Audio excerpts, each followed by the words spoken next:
शेजात चुलीवरची बिर्याणी करण्याचा बेट ठरला. मग काय सामग्री गोळा केली. अद्रक लसूणची पेस्ट, मीठ, मिरची, खडी मिरची, टोमॅटो कट केलेले, कांदा भरमसाठ, त्यानंतर मग काय एकाच मटण. त्यानंतर चुलीचं सेटअप केलं.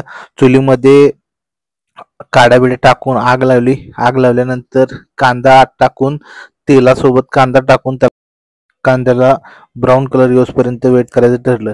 मग काय कांद्याला थोडं हलवायला लागले. हलवायला सुरुवात करून एकदम मस्त अशी उकळी सुटली होती कांद्याला. तेल एकदम भयंकर गरम झालं होतं. आता ठरलं की थोडा थोडा कलर दिसतोय आपल्याला ब्राउनिश. आता यामध्ये टाका कट केलेले आपले टोमॅटो. टोमॅटो टाकल्यानंतर परत अजून त्याला थोडं उकळी येऊसपर्यंत वेट करायला सांगितलं. त्यानंतर जशी जशी वाफ वर दिसायला लागली आणि टोमॅटो आपले हे झालेले वितळले दिसायला लागले, त्यानंतर टाकलं त्यामध्ये हिरवी मिरची. हिरवी मिरची आपली खडी हिरवी मिरची कट केलेली. आता ही खडी मिरची काय एकदम मस्त असा झणका देते बिर्याणीमध्ये टेस्ट करण्यासाठी. त्यासाठी ही खूप उपयुक्त आहे. त्यानंतर टाकली हळदी आणि थोडेसं राईस आणि मटण. हे टाकून त्याला मग आता हलवायला सुरुवात झाली. आता हलवायचं कधीपर्यंत उकळी येईपर्यंत. आता सगळं पूर्ण व्हिडिओमध्ये आपण कॅच केलेलं नाही की मटण बिटन टाकलेलं. आपण डायरेक्ट उकळी आणि त्यानंतर डायरेक्ट चूल. त्यानंतर उकळी येऊसपर्यंत इथं वेट करायचा होता. मग आता उकळी येऊसपर्यंत वेट करायचं जोपर्यंत हलवा पण लागत होतं, कारण खाली चिटकू नये राईस म्हणून. आणि ही हलवायची प्रोसेस खूप जरा एकदम डिफिकल्ट असते, कारण हे 50 किलोचा बेत होता. त्यामुळं थोडंसं डिफिकल्ट जात होतं हलवण्यासाठी. तरी पण आमचे आचार्य भाऊ एकदम विषय कटमध्ये हलवत होते एकदम पद्धतशीरपणे.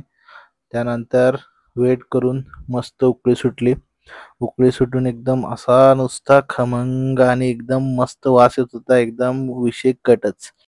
उकळीत होती तोपर्यंत आचार्यानं प्रश्न विचारला, किती वर्षाचा तुमचा एक्सपिरियन्स आहे बिर्याणी बनवायचा? म्हणले 20 वर्ष होतो तोपर्यंत मी बिर्याणी बनवली. तुमचं वय किती म्हणलं तर म्हणले 60.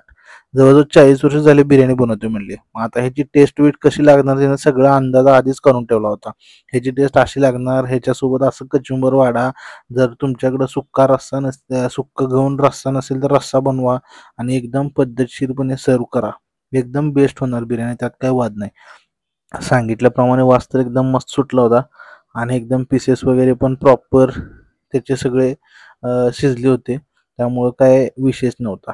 आता परत एकदा उकळीसाठी वेट करा म्हणले, जरा खाली चिटकू द्यायचं नाही म्हणून हलवायला लागले अजून एकदा.